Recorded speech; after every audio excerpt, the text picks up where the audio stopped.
Assalamualaikum warahmatullahi wabarakatuh. Bismillahirrahmanirrahim. Alhamdulillahirabbil alamin. Wa bihi nasta'inu ala umuri dunya waddin.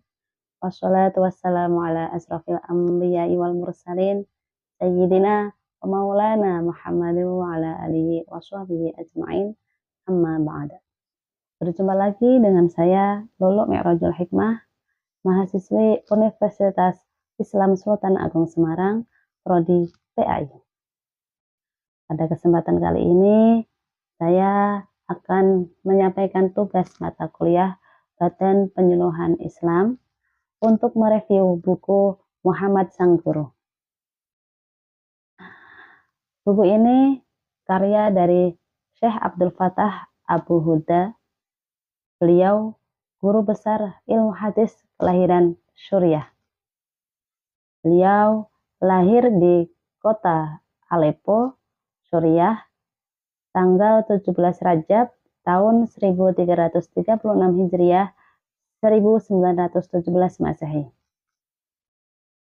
Selanjutnya, Syekh Abdul Fattah menyelesaikan pendidikan menengah di Suriah, lalu melanjutkan ke jenjang perguruan tinggi di Mesir, yaitu di Fakultas Syariah Al-Azhar, dan lulus pada tahun 1368 Hijriah atau 1948 Masehi.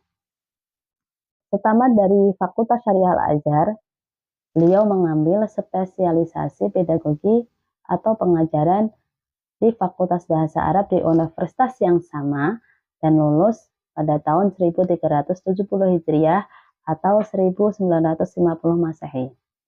Setelah itu, beliau kembali ke negeri asalnya, Suriah. Itulah profil singkat Syekh Abdul Fattah Abu Huda di dalam buku Muhammad Sang Guru. Dalam buku ini, saya mengambil beberapa poin, yaitu tentang 40 metode yang diajarkan oleh Rasulullah. Yang pertama, yaitu Rasulullah tidak hanya berbicara, tetapi bertindak. Setiap ajaran beliau terpancar dari perilaku dan akhlak mulia beliau sendiri. Ini adalah fondasi utama bagi setiap guru untuk menjadi teladan, bukan hanya penceramah. Jiwa guru yang sesungguhnya tumbuh dari konsistensi antara perkataan dan perbuatan.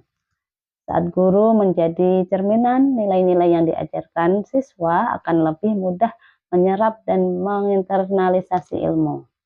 Misalnya, bagaimana Rasulullah mengajarkan kesederhanaan dengan hidup sederhana, atau mengajarkan kebersihan dengan selalu menjaga kebersihan diri.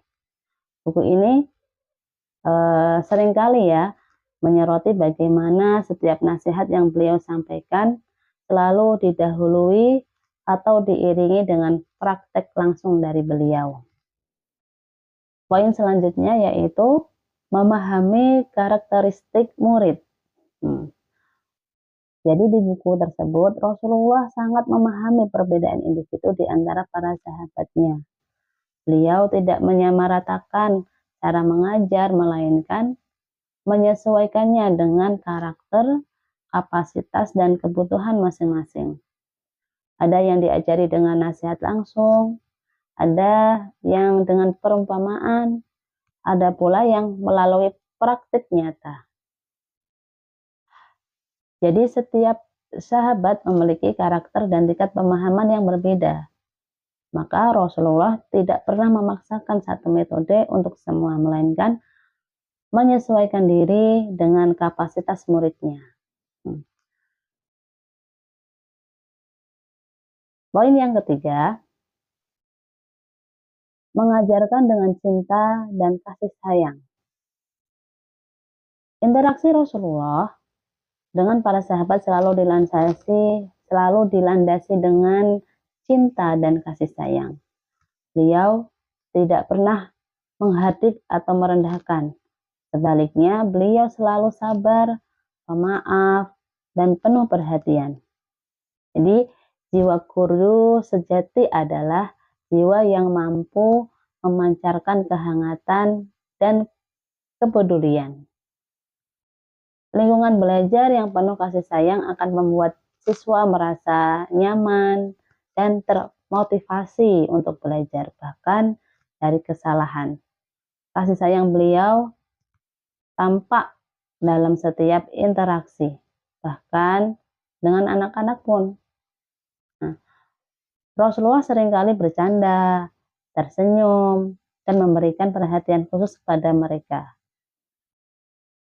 Kasih sayang Rasulullah terhadap para muridnya adalah teladan utama. Beliau mendidik dengan hati, bukan sekedar teori. Poin selanjutnya yaitu pemberian motivasi dan apresiasi. Nah, di dalam buku tersebut, Rasulullah tidak pelit dalam memberikan pujian dan motivasi kepada para sahabatnya, terutama ketika mereka menunjukkan kemajuan atau melakukan hal baik. Beliau juga membangkitkan semangat dengan janji-janji pahala dan kebaikan di akhirat. Nah, ini menjadi inspirasi yang penting ya bagi guru untuk tidak hanya fokus pada koreksi kesalahan, melainkan juga memberikan apresiasi ya. Memberikan apresiasi yang tulus atau usaha pencapaian siswa. Jadi, sekecil apapun itu, motivasi adalah bahan bakar utama bagi perkembangan dari siswa. Nah, beliau seringkali memuji kesetiaan, keberanian, atau keilmuan para sahabatnya, yang membuat mereka itu merasa dihargai dan termotivasi.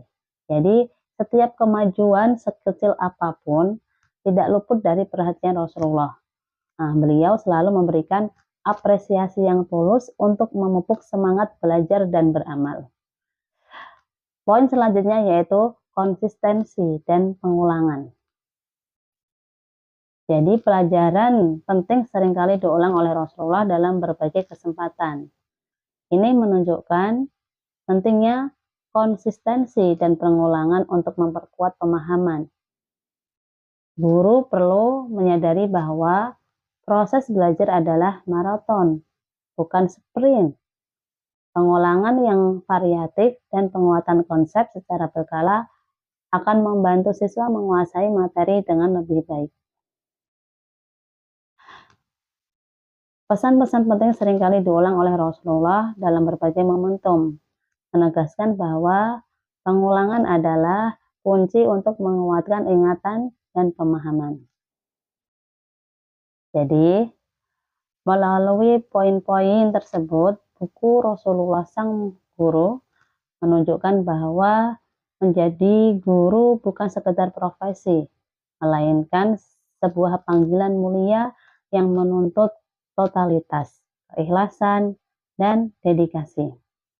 Menginternalisasi teladan Rasulullah dalam mengajar akan membantu setiap pendidik untuk tidak hanya mentransfer ilmu, tetapi juga menumbuhkan karakter, moral, dan jiwa pembelajar dalam diri siswa. Nah, jiwa guru terinspirasi dari Rasulullah adalah jiwa yang terus belajar, beradaptasi, berempati, dan tak pernah lelah menebar kebaikan melalui pendidikan. Semoga dengan membaca buku ini, kita sebagai pendidik bisa meneladani dari metode-metode yang diberikan Rasulullah untuk kita tularkan kepada anak didik kita. Semoga bermanfaat. Terima kasih. Wassalamualaikum warahmatullahi wabarakatuh.